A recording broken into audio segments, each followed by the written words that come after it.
भगवान श्री राम की बहन शांता का परिचय। महाराज दशरथ एवं रानी कौशल्या अयोध्या के राजा रानी थे। महाराज दशरथ की दो अन्य रानियां भी थीं, जिनके नाम कैकेयी और सुमित्रा थे। सभी जानते हैं कि इनके 4 पुत्र थे, राम, भरत, लक्ष्मण, शत्रुघ्न। लेकिन यह कम लोगों को पता है कि इन 4 पुत्रों के अलावा उनकी एक बड़ी बहन शांता भी थी। शांता कौशल्या माँ की पुत्री थी। शांता एक बहुत होनहार कन्या थी। वो हर क्षेत्र में निपुण थी। उसे युद्ध कला, विज्ञान, साहित्य एवं पाक कला सभी का अनूठा ज्ञान था। अपने युद्ध कौशल से वह सदैव अपने पिता दशरथ को गौरवान्वित कर देती थी। एक दिन रानी कौशल्या की बहन रानी वर्षणी अपने पति रोमपद के साथ अयोध्या आते हैं। राजा रोमपद अंग देश के राजा थे। उनकी कोई संतान नहीं थी। एक समय जब सभी परिवारजन बैठकर बातें कर रहे थे, तब वर्षणी का ध्यान राजकुमारी शांता की तरफ पड़ा और वे उनकी गतिविधि एवं शालीनता को देखकर प्रभावित हो गईं और करुण शब्दों में यह कहने लगीं कि अगर उनके नसीब में संतान हो तो शांता के समान सुशील हो।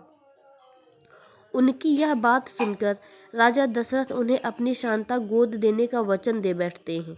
रघुकुल की रीति प्राण जाए पर वचन न जाए के अनुसार राजा दशरथ एवं माता कौशल्या को अपनी पुत्री अंग देश के राजा रोमपद एवं रानी वर्षणी को गोद देनी पड़ती है।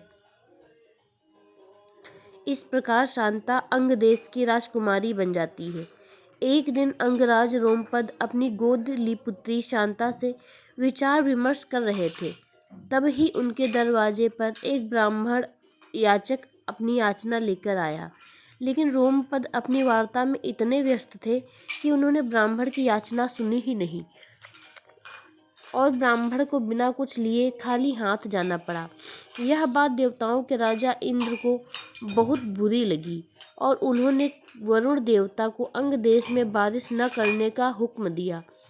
वरुण देवता ने यही किया और उस वर्ष अंग देश में सूखा पड़ने से हाहाकार मच गया।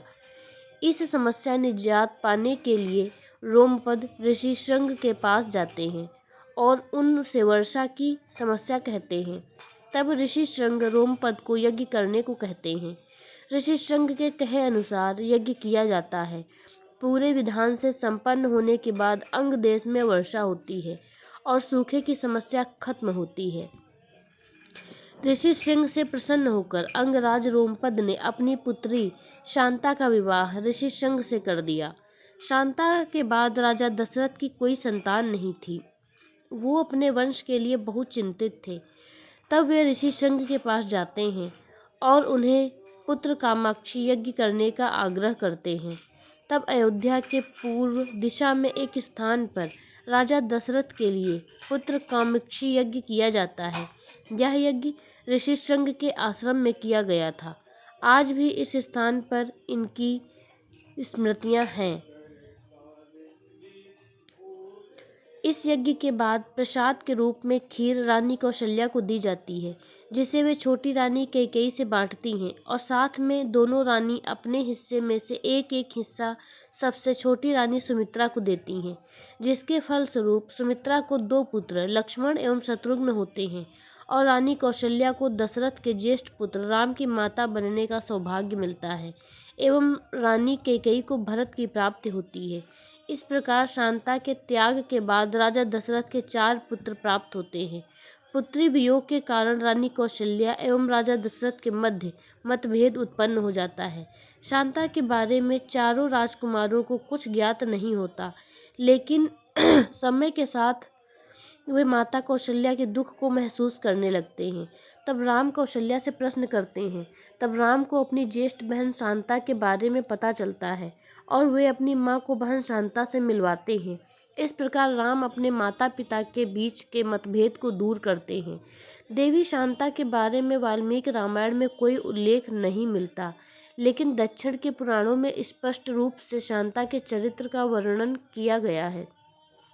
भारत के कुल्लू में शृंग ऋषि का मंदिर है एवं वहाँ से 60 किलोमीटर की दूरी पर देवी शांता का मंदिर है।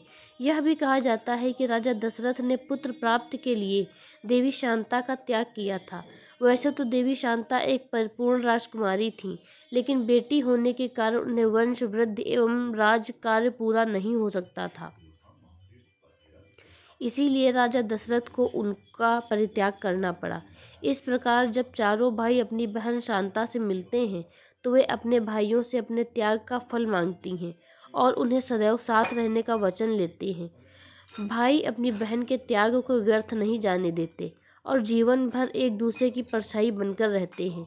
रामायण एक ऐसा ग्रंथ है जिसमें सभी रिश्तों की गहराई, मर्यादा एवं सबसे अधिक वचन पालन का महत्व बताया है। इस प्रकार रामायण से जुड़ी कहानियाँ हमें उचित मार्गदर्शन कराती हैं, हमें रिश्तों की मर्यादा का भान कराती हैं। यह कहानियाँ आज के समय में संस्कारों का महत्व बताती हैं एवं व्यक्तित्व विकास में सहायक होती हैं। आपको ये कहानी कैसी लगी है प्लीज़ कमेंट में ज़रूर बताएं और अगर अच्छी लगी है तो लाइक शेयर सब्सक्राइब ज़रूर करें। मिलते हैं अपनी अगली कहानी में, तब तक के लिए धन्यवाद।